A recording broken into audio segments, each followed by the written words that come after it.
British empire की, British की जो विस्तारवादी नीति है उसको समझने की कोशिश कर रहे हैं। 1765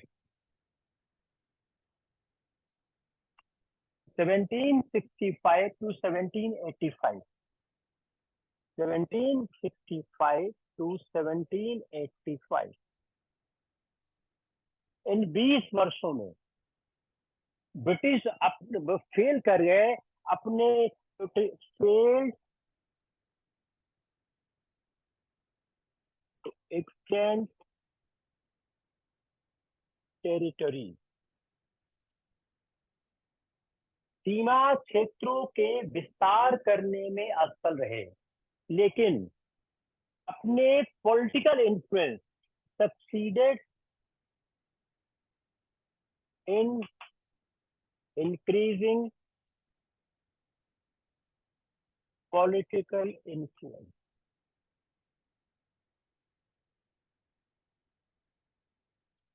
तो एक बड़ा इंटरेस्टिंग सा पार्ट क्या हो गया, सवाल के फॉर्म अगर देखना है कि 1765 से 1785 के बीच ब्रिटिश अपनी टेरिटरी को एक्सटेंड करने में सफल नहीं हुए, लेकिन वो सफल हो गए, they are able to extend political influence.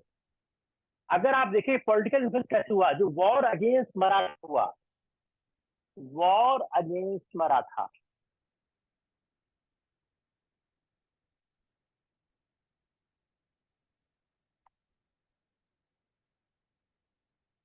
जो मराठाओं के खिलाफ इनका युद्ध हुआ, संघर्ष हुआ, मराठा न्यूट्रल, देखिए मराठा क्या था, 5 लोगों का संगठन था।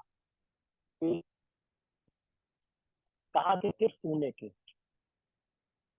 होलकर, ये कहाँ के थे, इंदौर के। गायकवाड़, ये कहाँ के थे, सवाल आ चुका है अपने में। गायकवाड़ ये कहाँ के थे, बड़ौदा के। भोसले ये कहाँ के थे, नागपुर। सिंधिया ये कहाँ के थे, ग्वालियर। ये सवाल आ चुका है।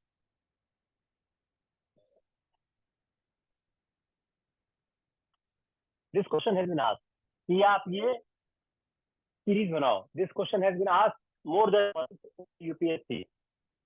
तो जो ये 5 मराठाओं का समूह था, जब मराठाओं से इनका संघर्ष हुआ, तो जो वॉर अगेंस्ट मराठा हुआ, इनको भोसले की न्यूट्रलिटी मिल गई। जो भोसले थे, भोसले कहाँ के थे, नागपुर।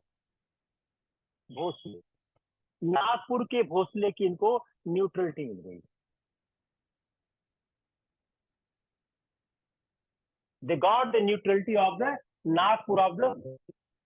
दूसरा महत्वपूर्ण चार्ज क्या था, जो निजाम, दूसरी मिली निजाम, दूसरी न्यूट्रलिटी मिली निजाम। एक न्यूट्रलिटी इनको प्राप्त हुई भोसले की, दूसरी प्राप्त हो गई इनको निजाम को। जब उन्होंने जब उन्होंने वॉर किया अगेंस्ट मराठा, इनकी न्यूट्रलिटी कब मिली, जब they have the war against Maratha and Mysore.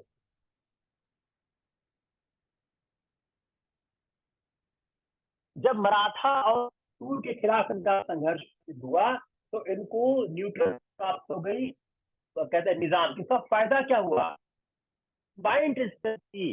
इसका फायदा यह हुआ, जो कंबाइंड स्ट्रेंथ थी, कंबाइंड स्ट्रेंथ,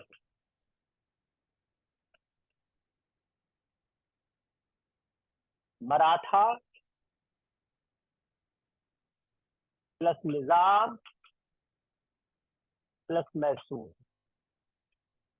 इसकी जो कंबाइंड स्ट्रेंथ थी, इससे उनको मुक्ति प्राप्त हो गई। अगर कंबाइंड स्ट्रेंथ होते तो शायद जीत नहीं पाते। मराठा, मैसूर और निजाम का कंबाइंड स्ट्रेंथ था, ये अंग्रेज को डिफीट कर देता। लेकिन वह अपना इन्फ्लुएंस बनाने में सफल रहे, up to Yamuna in the west. कहां तक, up to Yamuna,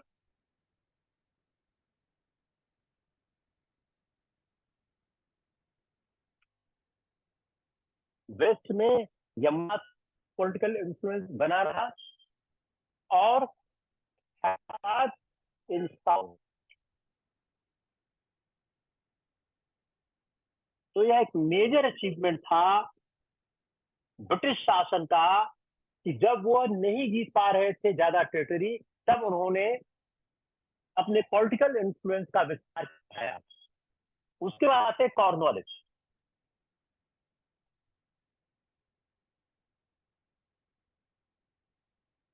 Cornwallis Cornwallis का एरा बहुत महत्वपूर्ण है। इससे हमने समझने की कोशिश की थी कि जो एक्सपेंशनिस्ट पॉलिसी थी ब्रिटिश सरकार की, जिसमें वॉरेन हेस्टिंग्स का बड़ा कंट्रीब्यूशन है।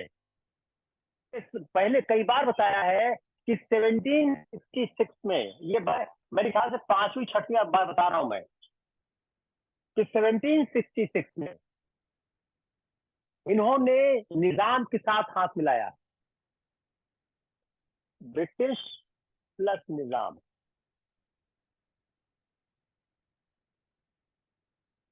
To attack Hyder. हैदर पर अटैक करने के लिए ब्रिटिश और निजाम ने हाथ मिलाया। उसके बावजूद Hyder forced him to sign a treaty. मतलब हैदर इतना मजबूत था कि उसके बाद भी हैदर ने उनको ट्रीटी साइन करने के लिए मजबूर कर दिया।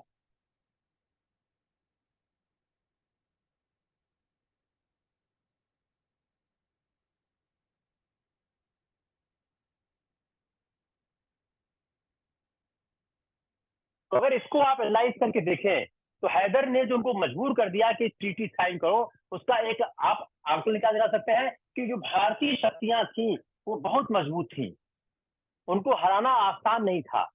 और ट्रीटी साइन हुई on the terms of Hyder. ऐसा नहीं है कि ट्रीटी साइन करने में कोई टर्म्स कंडीशन ब्रिटिश हुए, हैदर के टर्म्स से साइन हुई। दूसरा 1775, ये भी मैं रिपीट कर रहा हूं, सेम चीज मैं पहले बताई है। इन 1775 इंग्लिश ने क्लैश किया मराठा से। English clash with Maratha. मेरे ख्याल से भी मैं 4-5 बार बता चुका हूं। यही है फर्स्ट एंग्लो मराठा वॉर। इसका सवाल गलत नहीं होना चाहिए इतने बार पढ़ाने के बाद। फर्स्ट एंग्लो मराठा वॉर क्यों हुआ? मराठों में एक सक्शन का इशू चल रहा था between Raghunath Rao and Madhavrao second. अंग्रेज ने किसका साथ दिया? रघुनाथ राव का इनिशियली। जो माधव राव सेकेंड था वो इन्फेंट था, तो उसका नेतृत्व कौन कर रहे थे? उसका नेतृत्व कर रहे थे नाना फडणवीस। तो you can say that in second first Anglo Maratha war Nana Phadnavis were A major player. और ब्रिटिश से रघुनाथ से 7 साल तक वॉर चला, 1775 to 82 तक। कोई जीत नहीं पाया। ट्रीटी ऑफ सलीबाई हुई, और ट्रीटी ऑफ सलीबाई का फायदा क्या हुआ? अभी 20 सालों तक ब्रिटिश को एक शांति प्राप्त हुई, एंड ब्रिटिश कैन मराठों से संधि करने का फायदा ये हुआ। उसके बाद जब आते हैं कार्नवालिस, अब आते हैं कार्नवालिस से। कार्नवालिस एक बड़े रिमार्केबल सोल्जर थे।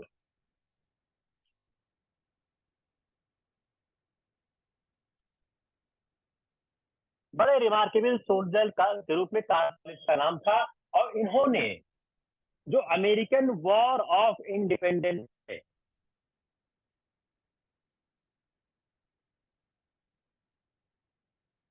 American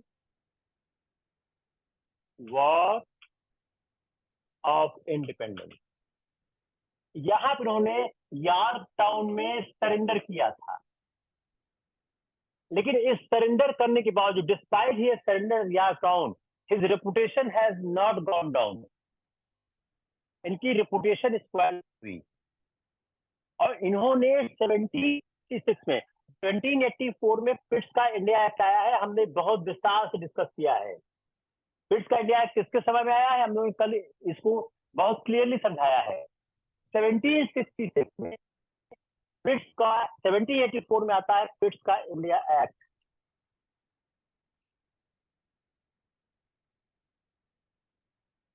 1786 he amended Fifth of India Act. सवाल फिर आ गया,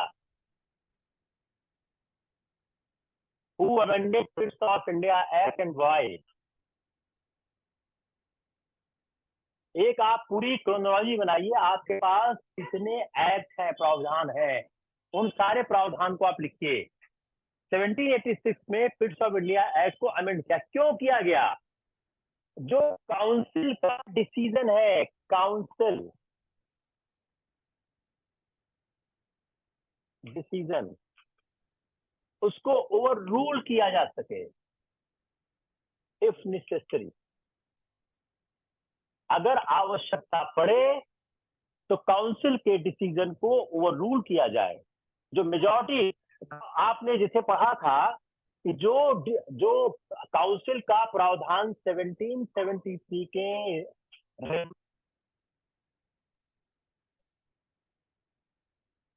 जिसमें 4 मेंबर हुआ करते थे, 1784 के फिट्स ऑफ इंडिया एक्ट में उन मेंबर्स की संख्या 3 हो गई।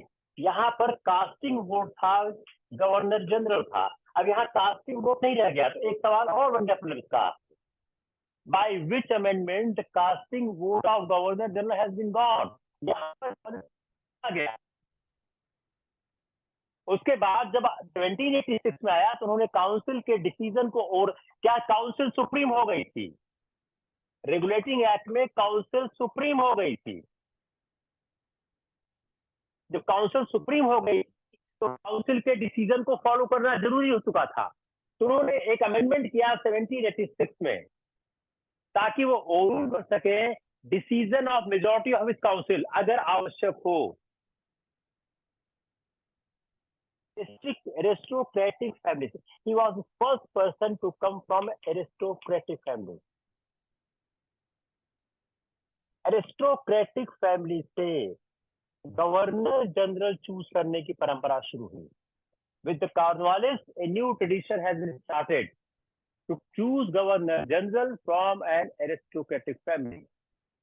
Sir John Shore, Grant William Jones. Sir John Shore, William Grant and Jones, इन तीनों का इतिहास में बहुत नाम है। इन तीनों ने इनके साथ काम किया, और सर जॉन शोर का बड़ा कंट्रीब्यूशन है for permanent settlement in Bengal. जो बंगाल का परमानेंट सेटलमेंट बनाया गया, उसमें जज सर जॉन शोर का बड़ा कंट्रीब्यूशन इन्होंने ही बनाया था। एक सवाल फिल्म का और क्या हो गया, अगर आप क्या करोगे, आप हर दिन सिविल सर्विसेज के फिल्म का क्वेश्चन देखा करो, तो क्या करते हैं, इस सवाल में 4-5 इंफॉर्मेशन क्या हो गई, कॉर्नवालिस के साथ किसने किसने काम किया था। कौन था? Sir John Shore, William Grant and William Jones. William Jones की जेम्स ग्रांट, कभी कभी स्लिप हो जाता है टंग का, जेम्स ग्रांट। 3 लोगों ने उनके साथ काम किया था। जो सर जॉन शोर है, मैंने पहले बताया कि ये इन्होंने परमानेंट काम किया था। ये first president of British society थी, इसके फर्स्ट प्रेसिडेंट निकले ये। जो थर्ड मैसूर वॉर हुआ, उन्होंने थर्ड मैसूर पढ़ा हुआ, थर्ड मैसूर वॉर ये काल के समय में हुआ।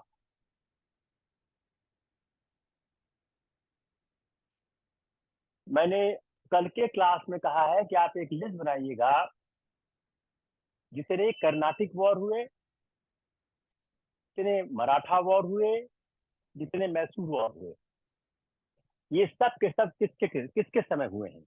तो जो थर्ड मैसूर वॉर हुआ है, उसका टाइम फ्रेम क्या है, 1790 टू 1792। ये किसके समय हुआ है? ये कॉर्नवालिस के समय हुआ है। और ये कैसे? Treaty of Mangalore,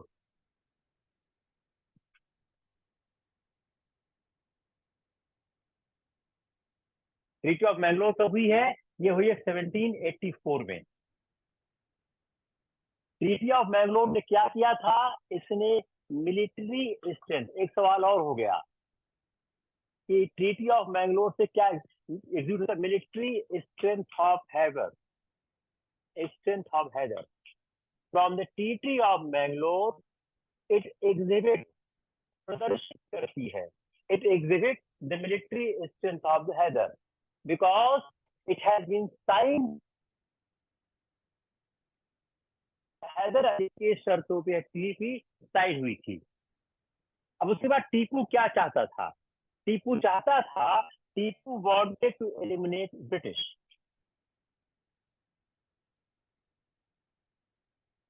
Tipu wanted to eliminate British.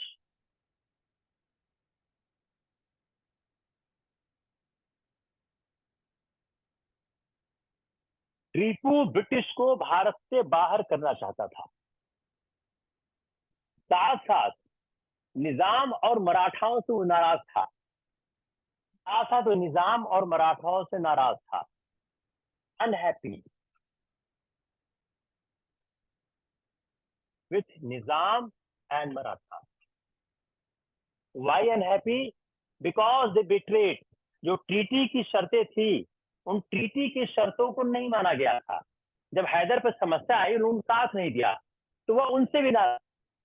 तो आते हैं देखने की जो चीफ कॉज थे, वो जो थर्ड मैसूर वॉर था उसके चीफ कॉज क्या थे, थर्ड मैसूर वॉर।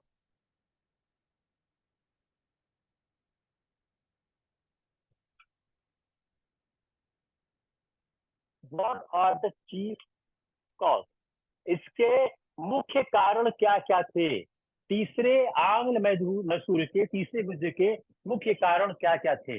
जो टीपू ने रिफॉर्म किए, टीपू क्या करा, टीपू टेक वेरियस रिफॉर्म, अपनी शक्ति को मजबूत कर रहा था, अपनी सेना को मजबूत कर रहा था। इससे मराठा, निजाम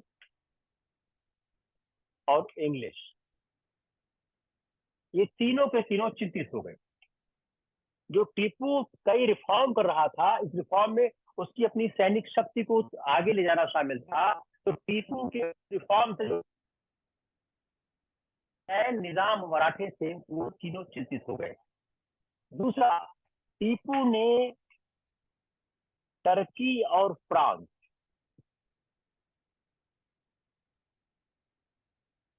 सीक हेल्प, टीपू ने टर्की और फ्रांस से मदद की मांग की, सहायता की मांग की।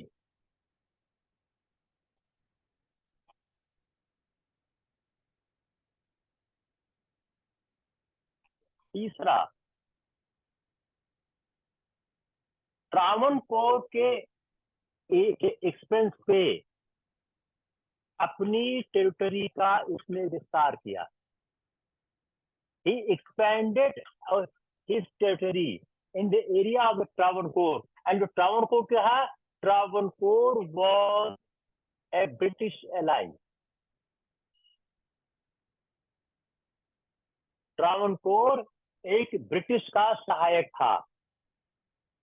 1789 में ब्रिटिश ने एक ट्रीटी कंक्लूड की, निजाम मराठा, निजाम मराठा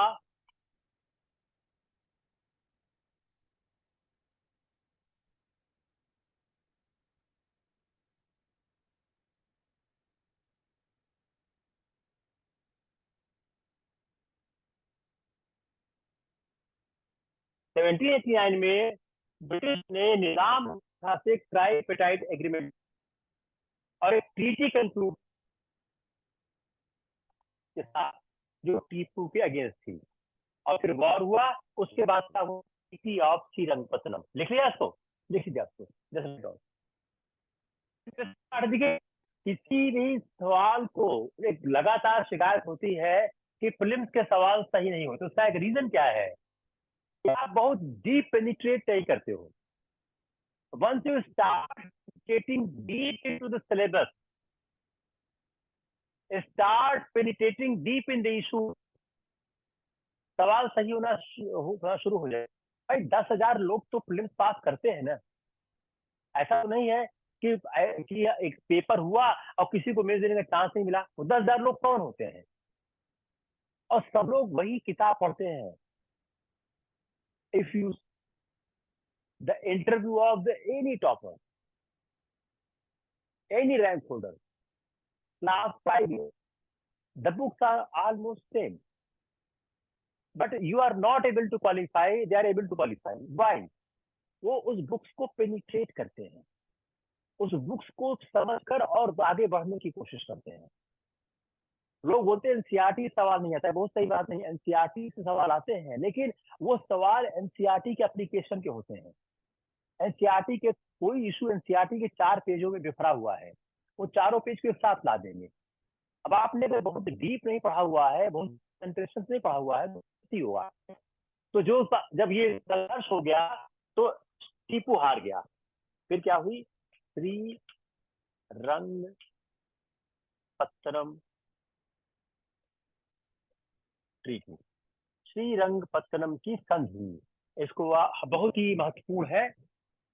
उसका पहला हुआ टीपू को अपने हाफ डोमिनियन, टीपू को अपना आधा राज सरेंडर करना पड़ा। उसका हाफ डोमिनियन जो है वह सरेंडर करना पड़ा, अंग्रेजों को देना पड़ा। War इंडिमिटी, war indemnity 3 crore, 3 crore रुपया वॉर इंडिमिनिटी मतलब वॉर के क्षतिपूर्ति के रूप में देना पड़ा अपने 2 बच्चों को।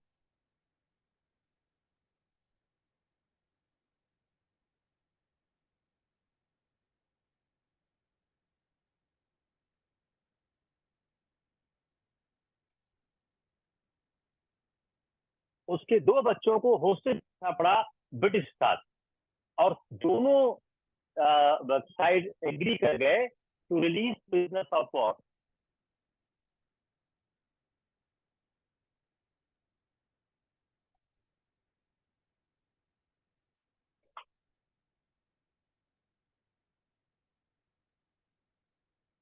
अब देखिए, ऑप्शन ए है, ऑप्शन बी है, ऑप्शन सी है, ऑप्शन डी है। इसी को प्रिलिम्स का सवाल बना दीजिए कि जो श्रीरंगपत्तनम की संधि में क्या क्या प्रोविजन थे। Option A B C, option B B C D, option C B C D, option D A B C. इसको आप मोस्ट, ये वाला जो ऑप्शन है आपसे स्लिप हो जाएगा। ये पता होता लोगों को, ये भी पता होता है, ये भी पता होता है, ये मिस हो जाएगा।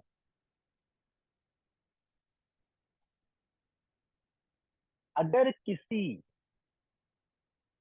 से इंजीनियर बहुत सेलेक्ट होते हैं, उसका कारण क्या है? मैं बहुत इंजीनियर पूछा कि इंजीनियर ज्यादा सिलेक्ट क्यों होते हैं। हर साल जो बच्चे ज्वाइन करते हैं हम लोग अंडर में अगर IRS, हर साल पूछता हूँ आपने क्या किया, ऐसा क्या खास बात है? मतलब कि पूरा का पूरा बैच है उसका 70% इंजीनियर है, क्यों होते? उसका खास ये है कि बोलते इंजीनियर 4 प्रावधान है, चारों पढ़ेंगे, चारों याद करेंगे, क्योंकि ट्रेनिंग इस तरह होती है। अगर आप ट्रेन करेंगे आपका क्यों नहीं होगा? अब इसको ठीक है, इसको रटने के अलावा कोई रास्ता नहीं। अब आप ये पूछे साहब कैसे करें, तो समझना क्या है, तो रटना पड़ेगा ना। मैंने भी आपको पढ़ाने के रटा ही ना, to teach you I also must did. मैं अभी भूल जाऊंगा, जब मैं दोबारा आपका क्लास लूंगा, मान लो अगला बैच लूंगा 6 महीने 7 महीने बाद, मैं फिर इसको खोल पढ़ूंगा, स्लिप कर जाता है। तो you have continuously work on this. अगर आप मग नहीं करोगे तो फिर बिल्कुल नहीं होगा। चौथा शुरुआत हुआ 1798 99 में, जिसमें टीपू की डेथ हुई, और मैसूर अलायंस था। अभी इसमें क्या, मैसूर जो है, मैसूर फ्रांस के साथ एक अलायंस था। British thought it a threat, कि ब्रिटिश के लिए एक खतरे की बात लगी कि यार फ्रांस मेरा के रूप में इनसे अलायंस किया है। तो क्या ब्रिटिश अब इस समय क्या था, निजाम, मराठे, इनके साथ ट्राईपोटाई कहते हैं ट्रीटी इंग्लैंड की थी।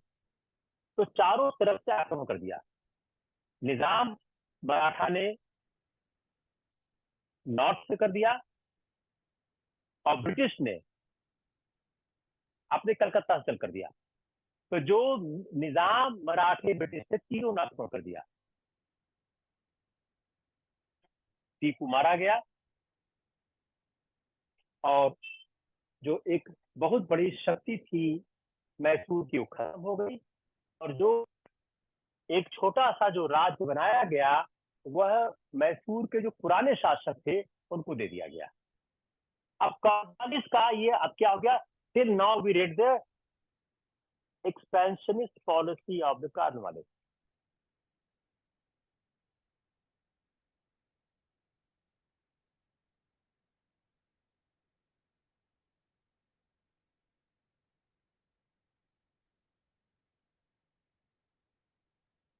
कॉर्नवालिस की विस्तारवादी नीति। तो आपने दो शासकों की विस्तारवादी नीति पढ़ी, एक हेस्टिंग्स की, एक कॉर्नवालिस की।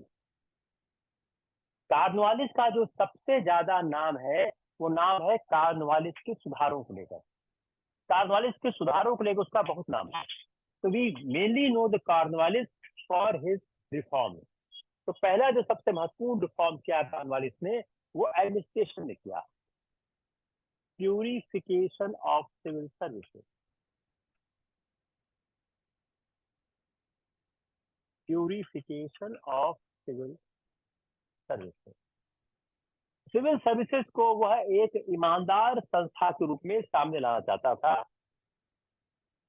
समस्याएं थी, उसको कैसे सुधारा जाए। तो पहली बात क्या थी, हमने जैसे इसका कंपनी के कर्मचारियों का वेतन कम हुआ करता, तो क्या क्या था, इंक्रीज सैलरी। इसने सिविल सर्विसेज अधिकारियों की सैलरी, जो तनख्वाहें हैं, वो तनख्वाह बढ़ा दी। और private trade acceptance of gift,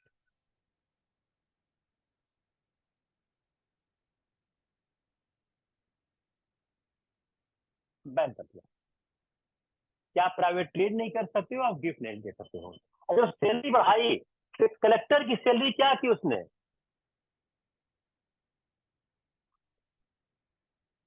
बहुत बड़ी सैलरी की उसने। उस समय 70-80 के आसपास 1500 रुपए पर बहुत बड़ी सैलरी हुआ करती थी। और 1% commission on revenue collection of district.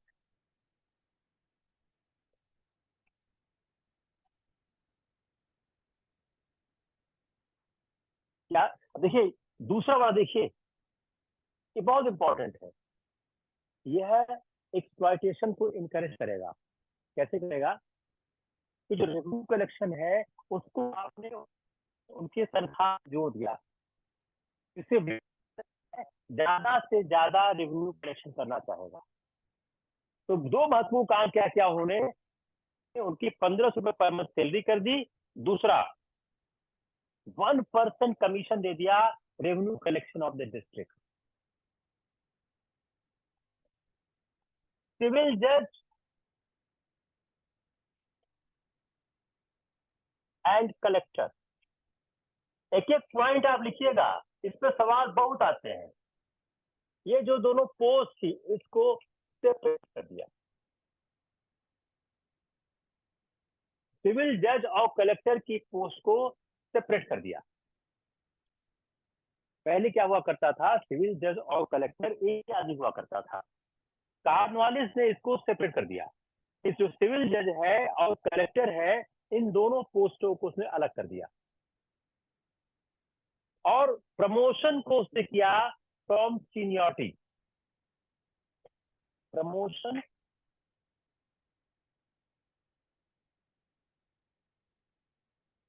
On seniority, वरिष्ठता क्रम के आधार पर प्रमोशन की बात उन्होंने कही कि जो वरिष्ठता क्रम है पे उसमें प्रमोशन होगा। जो ट्रेनिंग है Fort William at Calcutta, Fort William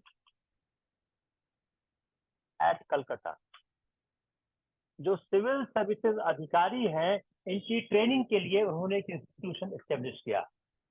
directors ने कंपनी इसको अप्रूव नहीं किया, उन्होंने इसको रिप्लेस कर दिया 1806 में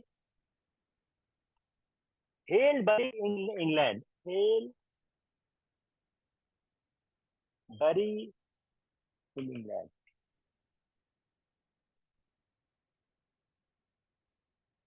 फोर्ट विलियम कलकत्ता में उन्होंने एस्टेब्लिश किया। डायरेक्टर्स ने हेलबरी इंग्लैंड में दिया।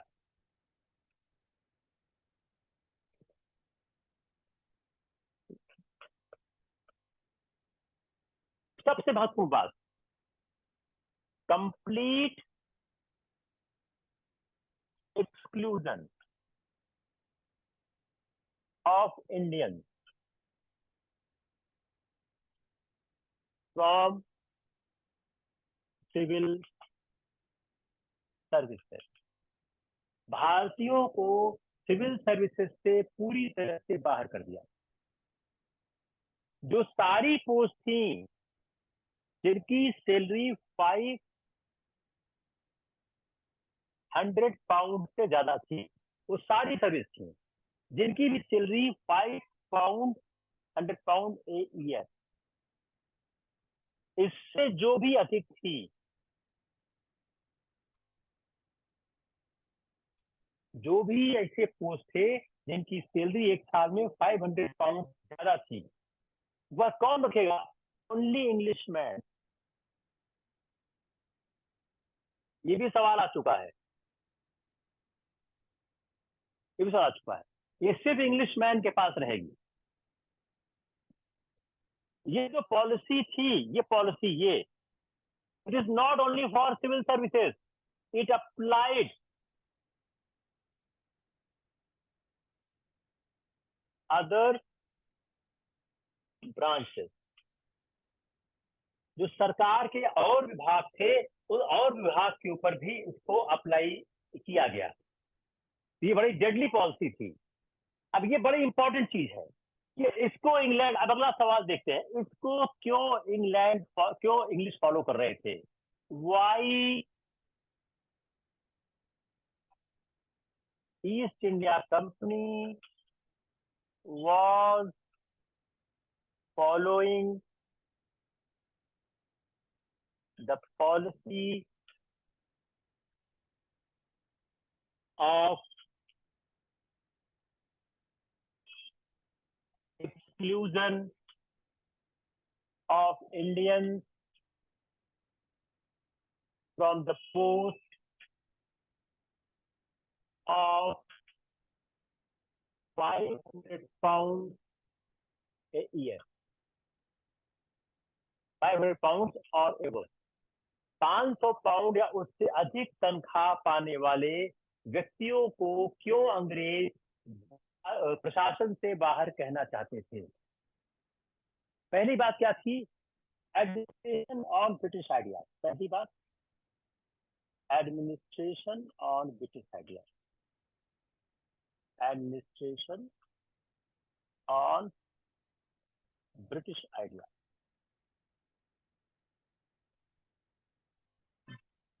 ब्रिटिश सिद्धांतों पर प्रशासन को चलाने के लिए यह only British, only Englishman can establish it. The first reason why the Britishers wanted to have only Englishman is the their assumption that administration ideas can be established only by Britishers. उनकी पहली अवधारणा कि प्रशासन में भारतीयों को बाहर क्यों किया जाए, उसका कारण यह था कि अंग्रेजों की अवधारणा थी कि ब्रिटिश सिद्धांतों पर प्रशासन सिर्फ ब्रिटिश ही स्थापित कर सकते हैं. नंबर 2,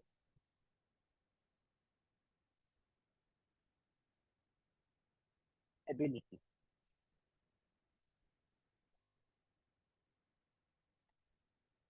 जो भारतीयों की एबिलिटी थी, ability and integrity,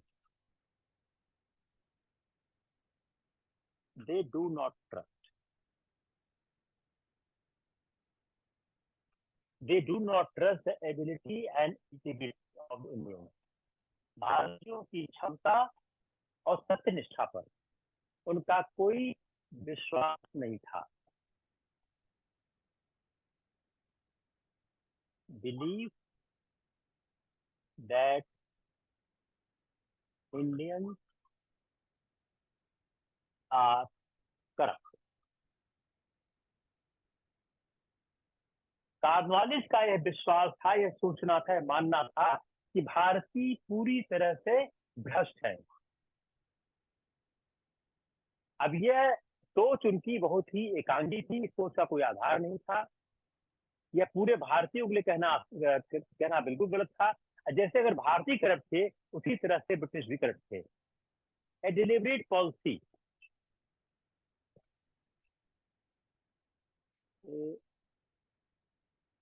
deliberate policy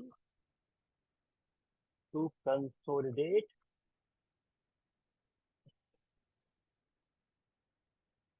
empire. Empire को कंसोलिडेट करने के लिए एक डिलिबरेट पॉलिसी थी. तो ये सोचना था कि यह जो काम है, consolidate empire, it can not be left to Indian. यह भारतीयों के हाथ में छोड़ा नहीं जा सकता है. भारतीयों के हाथ में काम नहीं छोड़ा जा सकता है. इन्फ्लुएंशियल क्लास, लिख लिया, याद कर लिख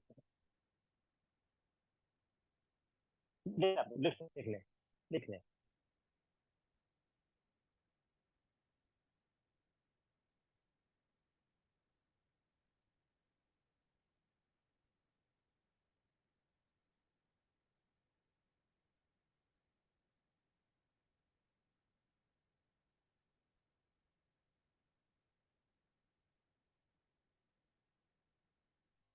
जो इन्फ्लुएंशियल क्लास था ब्रिटिश का, वो मोनोपोली रखना चाहता था, ल्यूक्रेटिव एंड पावरफुल अपॉइंटमेंट. जो एक यह सेवा थी, यह क्या थी? ल्यूक्रेटिव थी, बहुत पैसा मिलता था, पावरफुल थी. Because the civil services was a very lucrative and powerful services, it is still considered a very good service in India, but at that point of time, it considered a very lucrative and powerful service. The aristocratic class of the Britain or the elite section of Britain wants to have a control on this, want to have monopoly on this. That they wanted to have the monopoly on this, and they are interested. Indians should not be allowed to enter in the civil services.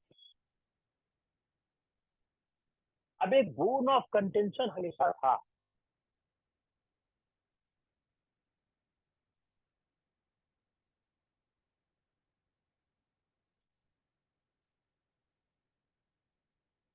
जो appointment था civil services का, ये bone of contention हमेशा रहा है. जो company के directors थे, किसके किसके बीच? Directors of company and British cabinet, इनके बीच बोन ऑफ कंटेंशन हमेशा रहा, परपिचुअल रहा कि इस पर कैसे कब्जा किया जाए, कि कैसे सिविल सर्विसेज में अपॉइंटमेंट कैसे हो, how people may be appoint. क्योंकि 1853 के पहले कोई एग्जाम होता नहीं था, कंपनी के डायरेक्टर अपॉइंट करते थे, तो उसमें हमेशा एक होता था कि who has the right to appoint, right to them appoint. जो सिविल सर्विसेज के अधिकारियों को अपॉइंट करने का इशू हमेशा एक रहा bone of contention company and member of British cabinet. इन परिस्थितियों में how they agree to appoint Indian.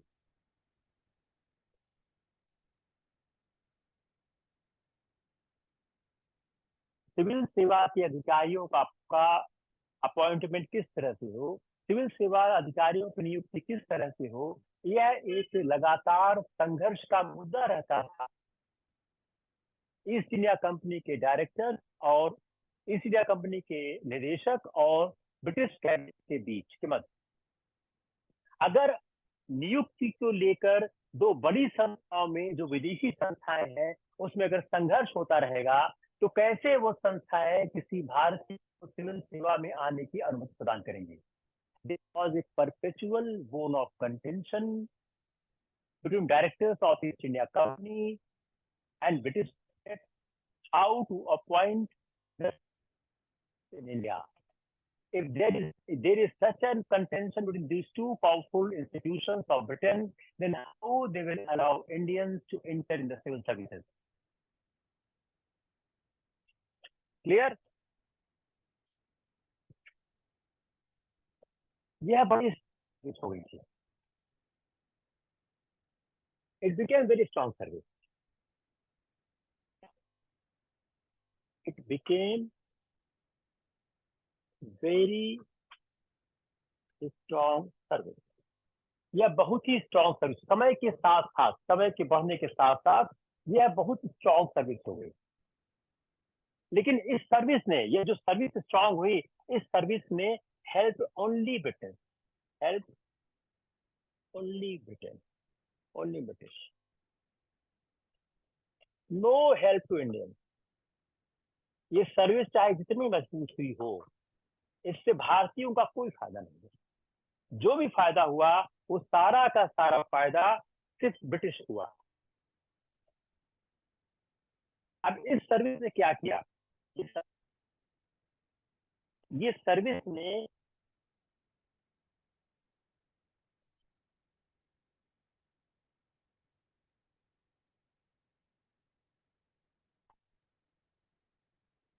Opposed advancement.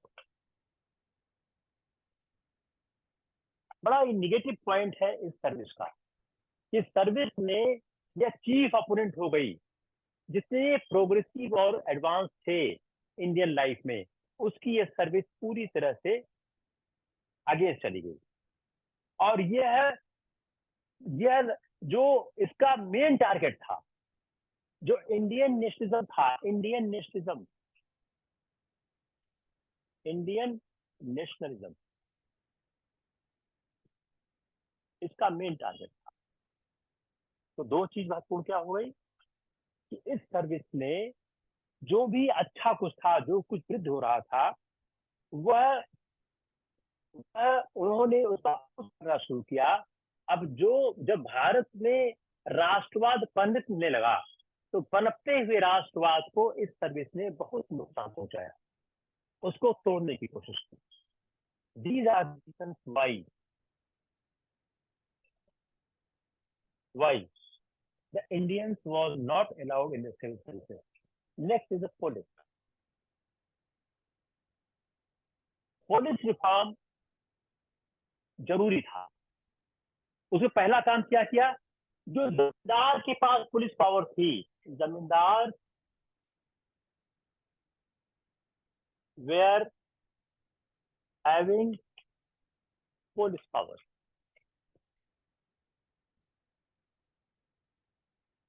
They relieve from them.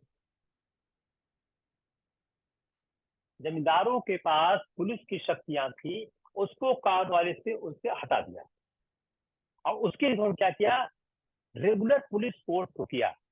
जो ओल्ड सिस्टम ऑफ थाना था, ओल्ड सिस्टम, पहली बात क्या हो, पहला सवाल क्या हो गया, किस गवर्नर जनरल के कार्यकाल में जमींदार के पुलिस पावर ले लिए गए? तो आंसर क्या हो, कार्नवालिस। जो ओल्ड सिस्टम ऑफ थाना था, थाना का सिस्टम बड़ा ओल्ड है, इसको क्या किया गया, इसको मॉडर्नाइज किया गया। जो पुराना थाने का सिद्धांत था, इसका आधुनिकीकरण किया गया और यहां पर इंडियंस अपॉइंट हुए। यहां पर ब्रिटिशर्स के बजाय इंडियंस को अपॉइंट किया गया। थाने में जो दरोगा होता था उसको इंडियन था, तो दरोगा क्या होता था, दरोगा इंडियन। दरोगा भारतीय अपॉइंट किया गया। उन्होंने पोस्ट बनाई सुप्रिटेंडेंट ऑफ पुलिस, जो आप देखते हैं आज एसपी की पोस्ट है superintendent of police.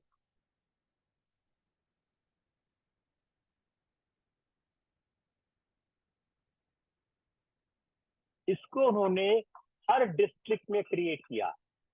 In every district the post of superintendent of police has been created. हर डिस्ट्रिक्ट में इस पोस्ट को क्रिएट किया। विलेज वॉचमैन, आप देखें ना, एक होता है विलेज वॉचमैन, अभी भी गांव में है, शायद गांव में लोग उसको खबरी भी बोलते हैं, मुखबिर भी बोलते हैं मेरे ख्याल से। विलेज वॉचमैन की पोस्ट को क्रिएट किया। फायदा क्या हुआ कि पुलिस ने जो क्राइम्स थे बड़ा कंट्रोल किया, इसका बड़ा पॉजिटिव रिजल्ट आया। और जो डकैती थी उसको बहुत कंट्रोल किया पुलिस ने। क्या किया, क्राइम कंट्रोल किया। दूसरा, जो कॉन्स्पिरेसी अगेंस्ट ब्रिटिश थी,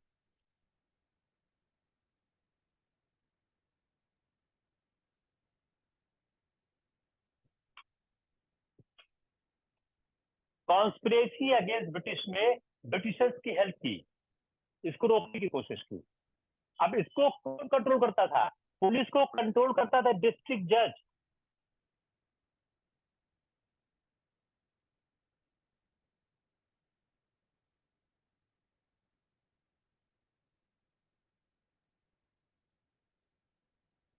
डिस्ट्रिक्ट जज जो था वह पुलिस को कंट्रोल करता था। और पूरे डिस्ट्रिक्ट को डिवाइड किया गया इनटू थाना। डिस्ट्रिक्ट को थाना में डिवाइड किया गया। डिस्ट्रिक्ट डिवाइडेड इनटू थाना। थाना में पूरे पूरे कहते हैं जिले को थाने में डिवाइड किया गया। और एक थाने का जो एरिया रखा गया, उसमें क्या किया गया कि जो कहते हैं इस डिस्ट्रिक्ट को डिवाइड थाना में, और थाना या पुलिस सर्किल उसको बोलते थे। और एक थाना या पुलिस सर्किल का एरिया क्या किया, 20 स्क्वायर माइल।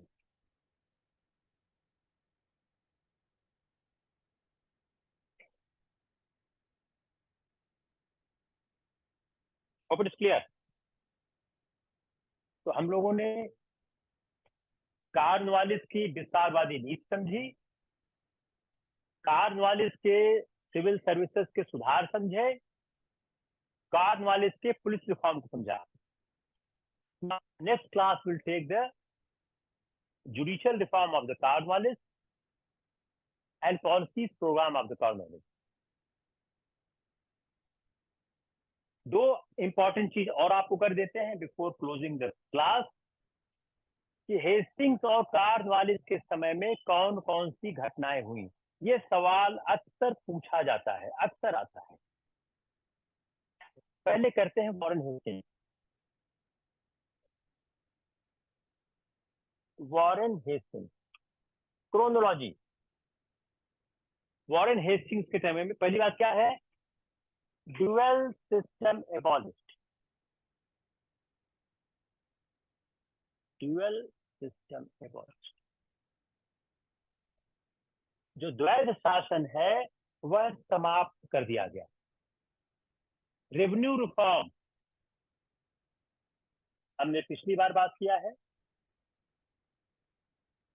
रेवेन्यू रिफॉर्म, इसमें क्या किया गया, जो रेवेन्यू रिफॉर्म किया गया, सेटलमेंट जो लैंड का highest bidder introduced, highest bidder introduced,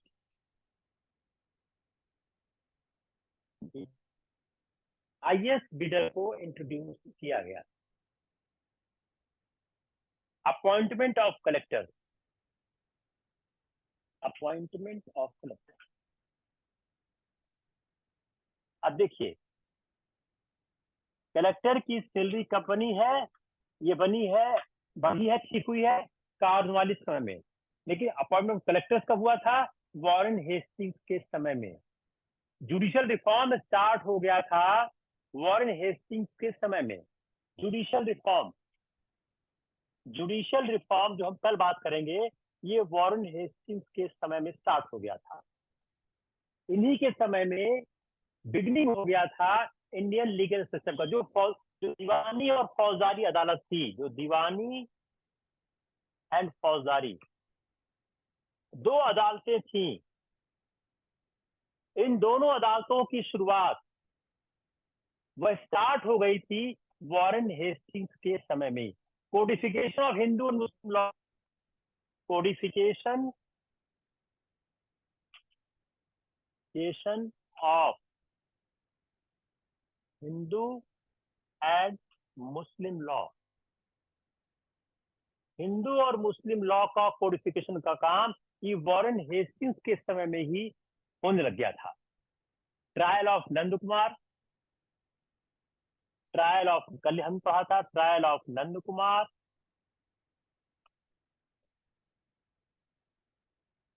राजा चैत सिंह यीशु,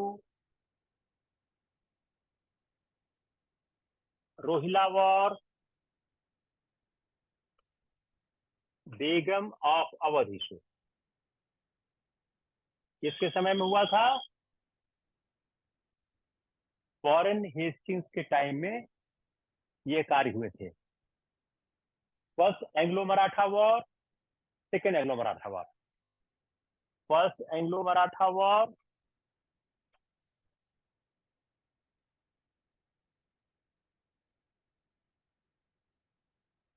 सेकेंड एंग्लो मराठा वॉर किसके समय में हुए थे,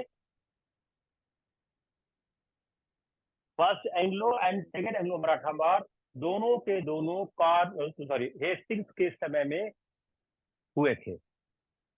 second Anglo Mysore war and second Anglo Mysore war. अब आप मेरा पिछला लेक्चर खोल के देखिएगा, ये हो गया chronology of the Warren Hastings. ये सवाल बहुत बार पूछे जाते हैं, अब ये सवाल आईएएस के पीछे से ज्यादा होने लग गए हैं, पहले सवाल आईएएस बहुत होते थे कि किसके समय कौन सी घटना हुई है। Now it has been shifted a lot towards PCS. ऐसा नहीं आईएएस में नहीं आता है, अब आईएएस में क्या होता है, इसी सवाल को चार इंफॉर्मेशन से बीच में एक डाल देते हैं। पीसीएस में क्या होता है, एक ही इंफॉर्मेशन में सवाल पूछ लेते हैं। तो आपको ये याद करना जरूरी है, इसको याद किए बगैर आपका होगा। Take care, good day, will see you again, thank you.